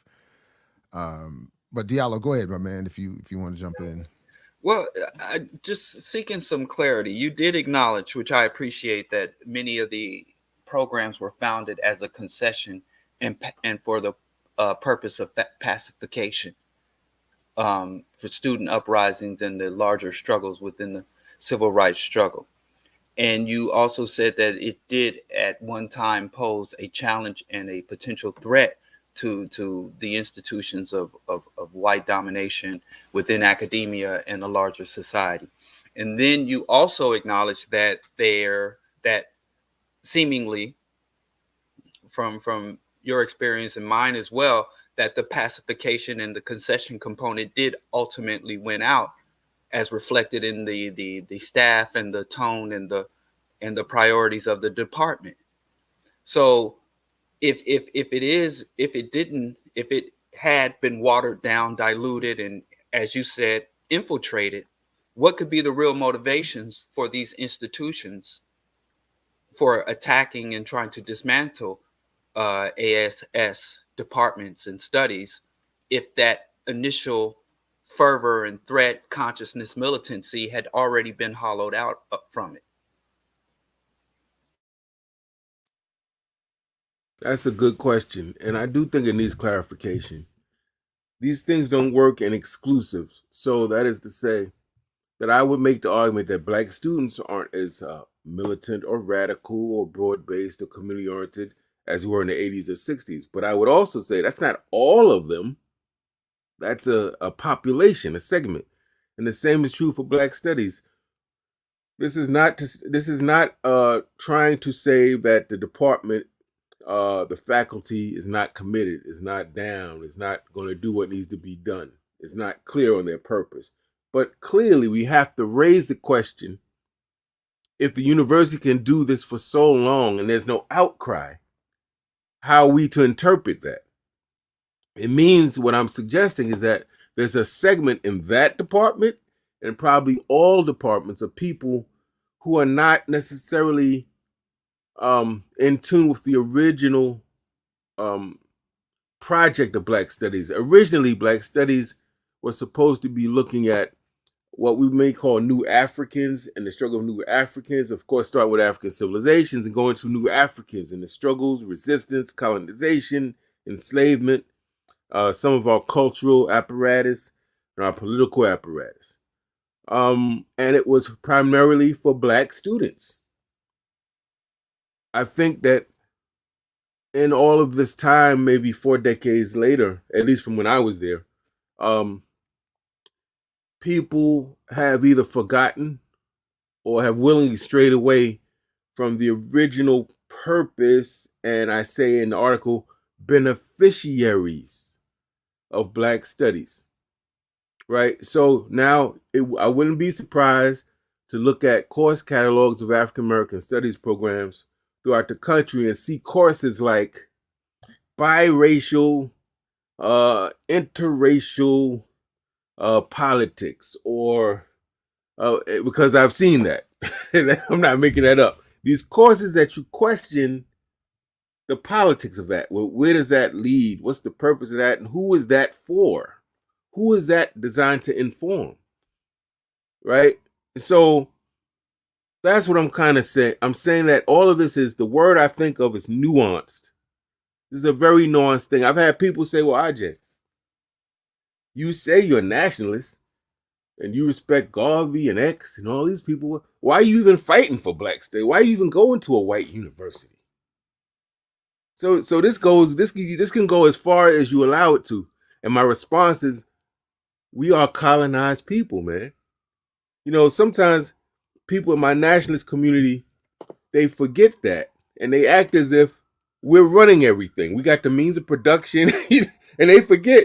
I say, brother, take the money out your pocket real quick. Whose face is on that money? Whose car you drove to work? Whose clothes you wearing? Like, let's keep it real. We have to remember we're living in a context of colonization, right? So much of what we need and want is coming from those that we would classify as our opposition. So with that said, we make certain concessions every day, calculated compromises. We use the tools that are available to us as we work to create new tools. But we do have to understand, if we have not achieved national liberation, then all attempts at self-determination will be somewhat compromised and challenged.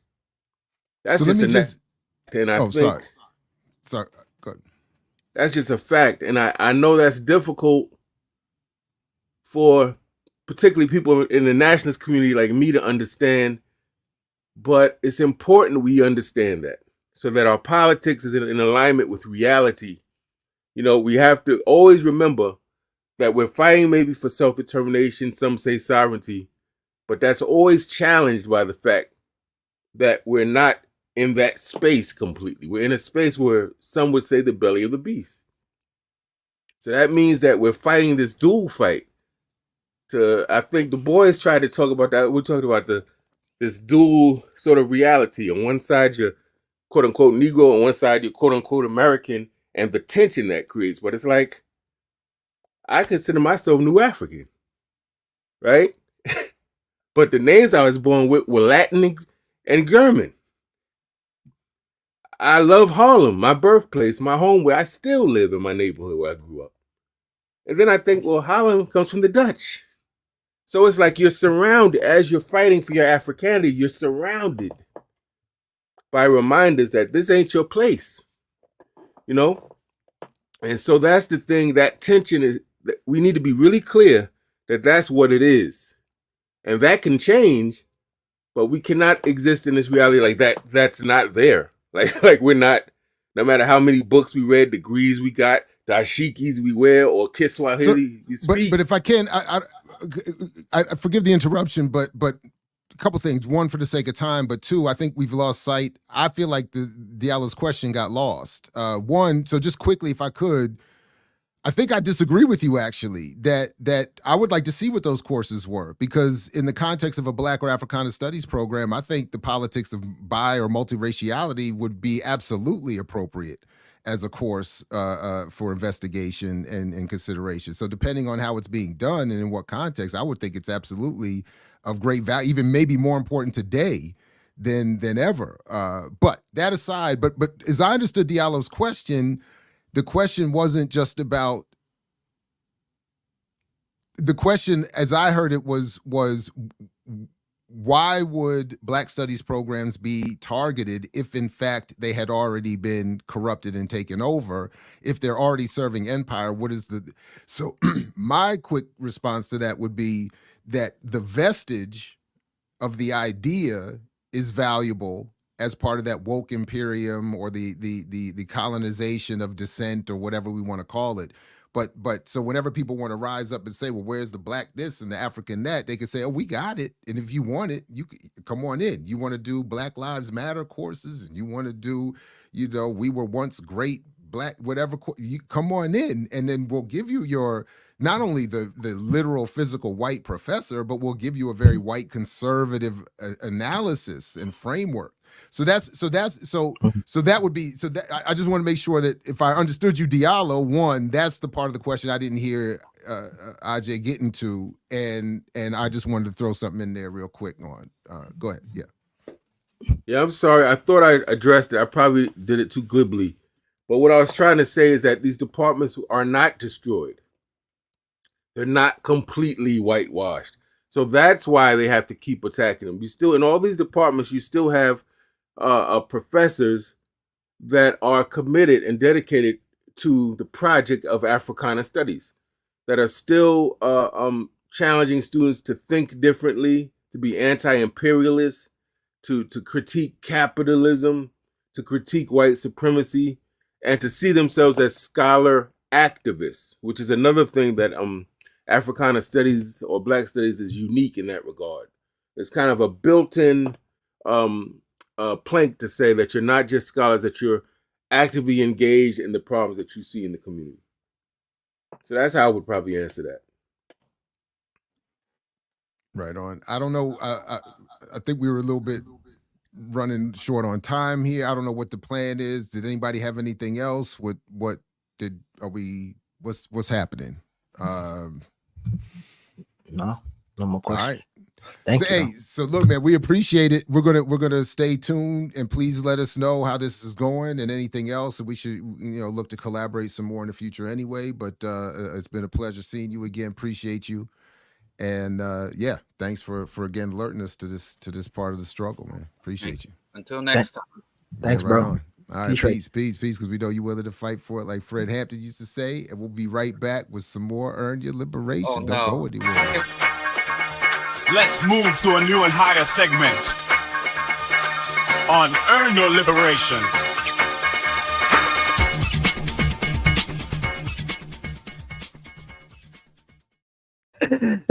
Diallo said, "Oh no." I tried to stop it. Wait, maybe somebody else took our privileges away. So we can't stop them from doing transitions. No. All right, here we go. Oh, did we even mention that you and I have been kicked off the platform, Geechee? Oh, Has man, I that been don't know, brought up? man. I don't know, man. Huh? I don't know, man. You know, I ain't got no bugs, so I got to drink through, coconut. It's on the. Oh Lord, have His mercy. Yeah, we Jared left. logged on this morning, and Geechee and I lost our admin status, and Jared had to send us a link as though you and I are guests. We're no longer at home. Listen, I thought I heard some Sunshine Anderson when I walked in the room today. Heard it all before. My keys didn't work on the lock anymore. Geechee and I are now been kicked off the platform. We have no longer have access. Jared sent us the link out, and we've been told nothing. It seems you barely. But, I mean, it's like Animal Farm. We are less equal. All Black Power media creators are equal, but some are more equal than others. So Jared's more equal than me and you. Goddamn Animal Farm media. You is always someone else working my nerves. Animal Farm media. I wish I could change my thing on the thing. Can I do that? That's not a bad name. Heard it all before. Let's see. AFM. Yeah. Animal Farm Media. I kind of like that. Oh man. Because some are more equal than others. You sitting there being more equal than us. I'm the noble quarter horse pulling. My bad. Just the quarter horse. My bad, man. I ain't get. I I be cranking. I be cranking Diallo off. My bad. Go. Crank him up. Geechee that's what we're dealing treacherous. With. We can't even speak. I mean to crank my boy up. I'm sorry. Just like Trump, we under these gag orders. We can't speak. People say, now I know how Trump feels. So I did, because I watch some of these critical YouTube channels that are critical of the white right. I am aware of the fact that Crowder, that right-wing conservative dude, who had an employee that they used to call, pause in advance, not gay Jared. Your life is so struggle, man. My life is a mess, you, Jared. I mean, you suffer so much. So not gay Jared is apparently suing this dude, and in part he is in because of the abuse he suffered at the channel, and I saw an interview with his lawyer, who's representing him based on the National Labor Relations Board having apparently investigating or having raised critical questions about the constitutional legality of non-disclosure agreements. So it looks like the man that they used to call not gay Jared is going to be in for quite the I guess I was trying to come up with a parallel, not broke payday. So yeah, whatever you feel suppressed beneath in terms of being Animal Farm Media, you have, it looks like, a nice legal case. Man, I don't do. Man, listen. You're not part of the African litigious community. I just erect a shrine and make an offering and send it off to their ancestors. Damn it, they got him. They got him. No more atheism. Put those shoes on them. Yeah, that's bad atheism right there. All right, so where we going next? No, I've actually never heard y'all talk much about John Brown, and his birthday was yesterday. And I'm just curious, like, how y'all engaged John Brown, if there's like this focus too much on him. And then again, this also currently because, I think Launder and Black Rage is bringing up a lot for me in talking about like the state having a monopoly on violence and all these other things. So I just wondered vaguely like what y'all think about John Brown. And then onto that, like, how do y'all see the idea of white ally or race trader? Would be like kind of a wrapping up question, but yeah. So I agree with Malcolm that John Brown is the standard for white allegiance. I agree with the now free David Gilbert, who I embarrassingly only have written once or twice. And in one exchange, I referred to David Gilbert as my generation's John Brown, which I should find the letter. He rejected that comparison out of respect to the time and the place and to the levels of struggle and this, that, and the third, and maybe his own preference for a peaceful struggle at this point. But my point is, I thought David Gilbert in his lifetime rose to that level.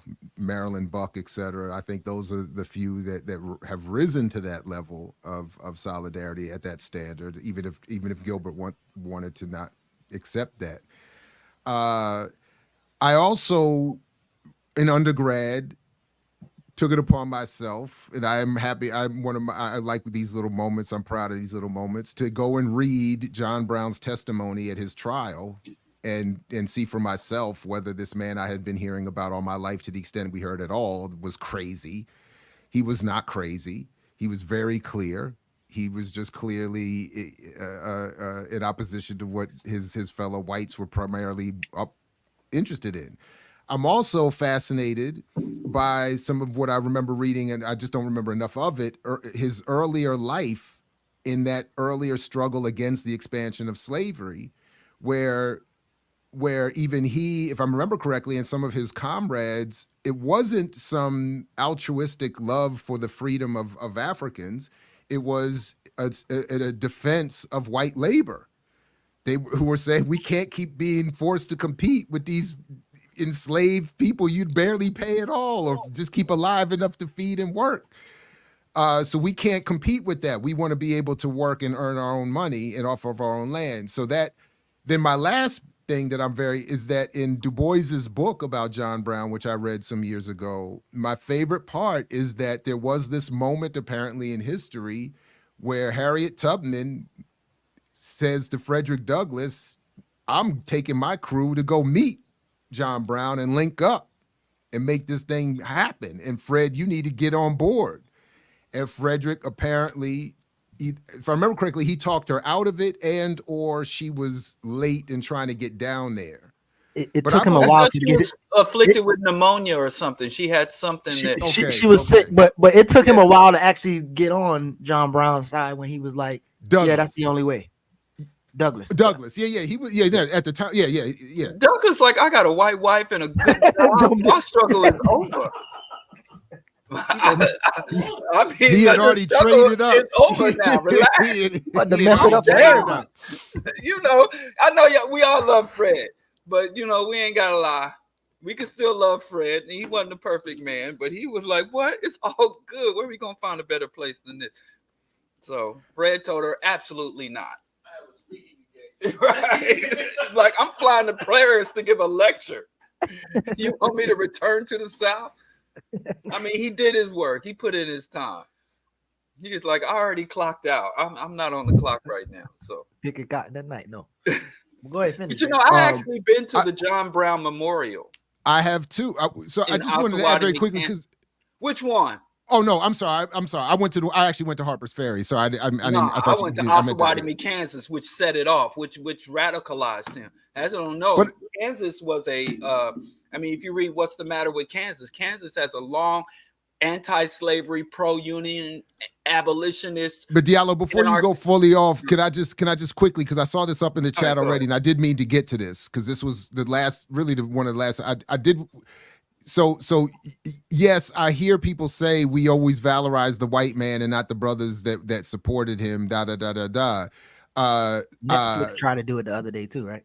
Yeah, I'm sure that's always going to happen. And by the way, for all those who I did back in the day when I was reading my Secrets of Relationship Between Blacks and Jews.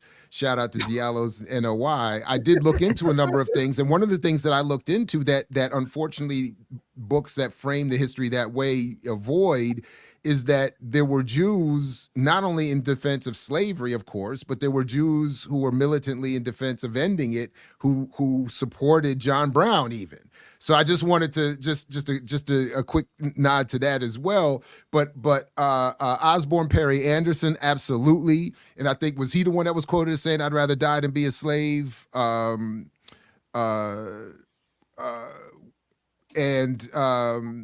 Shields Green.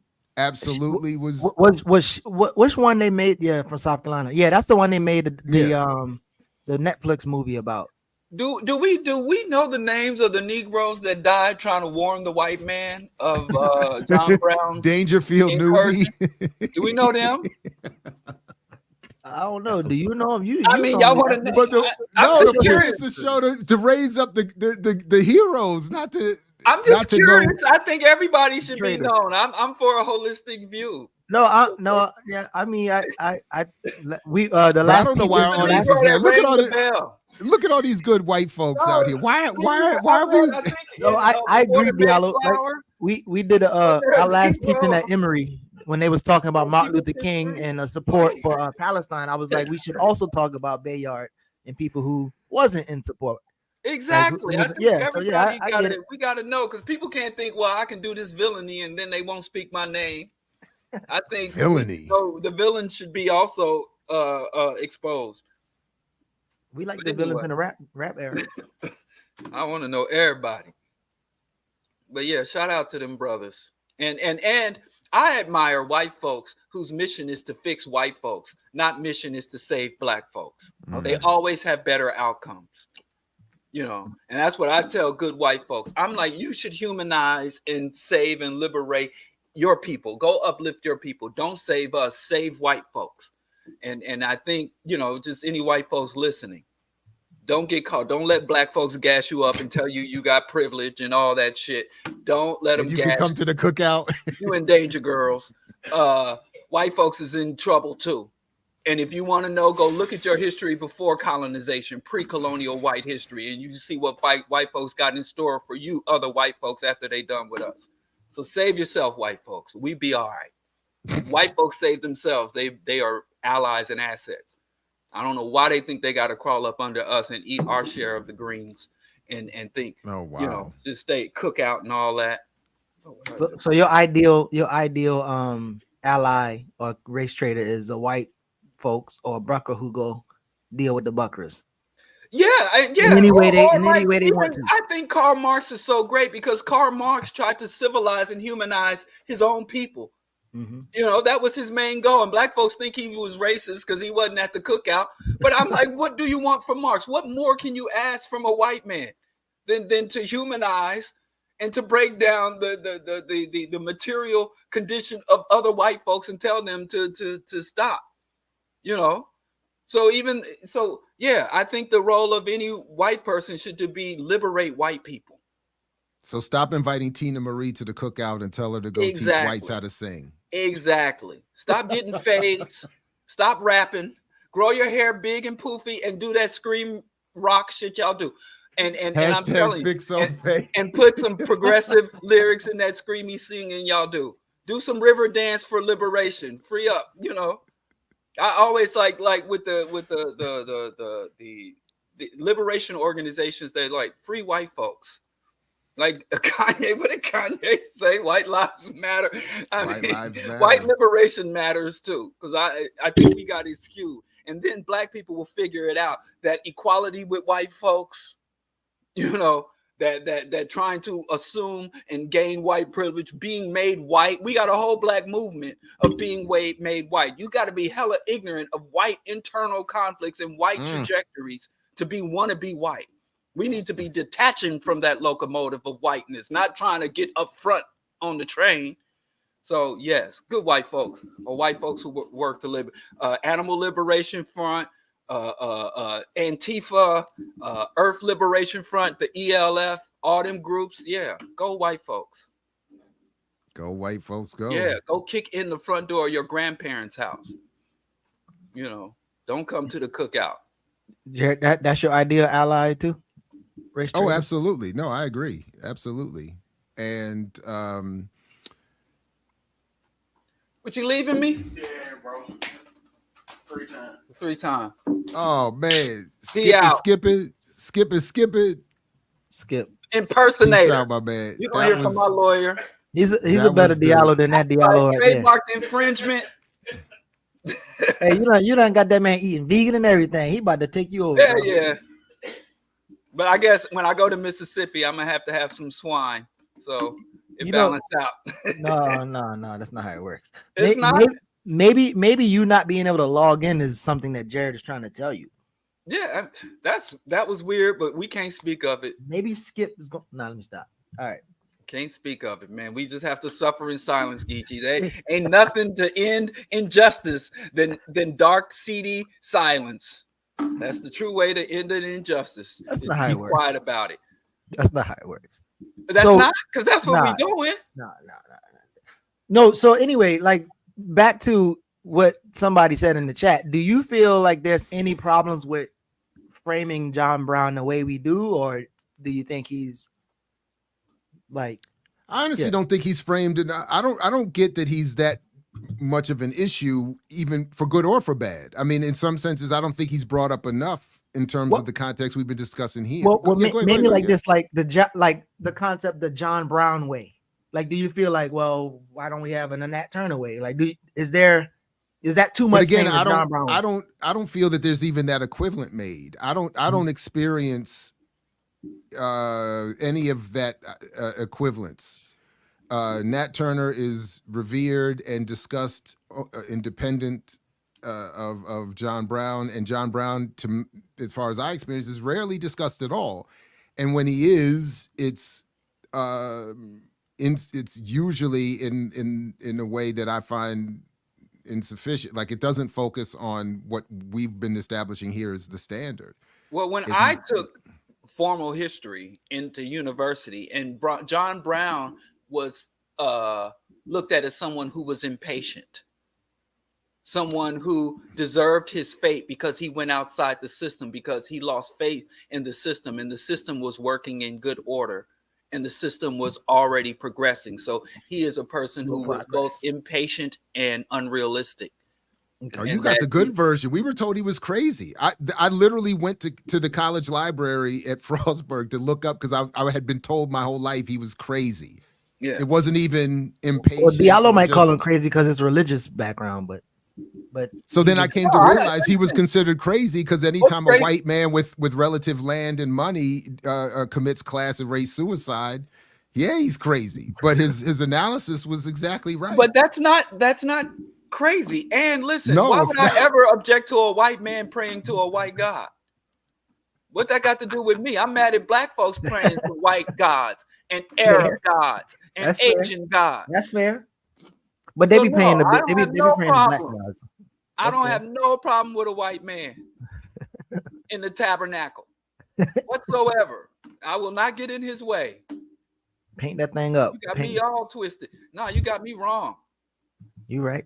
Paint the tabernacle red. The Sizzler said, "Can a white God save me from white man oppression?" No. So no, I have no problem with him and Han. That's their business. I just wish we stay out their business. And they stay out ours? Yes. Unless they come in to patronize. Just unless they come to spend money. Circulating their biracial dollars. Bring that white capital over. Yeah, I wouldn't have been able to operate my restaurant if not for white folks in my business. Let's get some. What did the brother say? He used my trigger word, nuance. Nah, but yeah, that's pretty much it. I don't think I ever heard y'all talk about. We ended on time. I gotta go see Josephus off. Oh, can. I mean, yeah, if we're done, we can wrap here. Yeah, we 2 hours. We gotta ask Jared's permission. You and I have no ability to do anything. Right. Jared, can we go, Jared?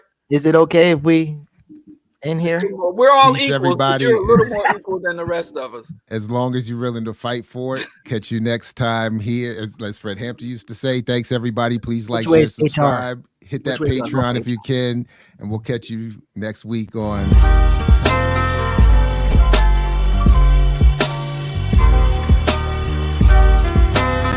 You got to earn your liberation.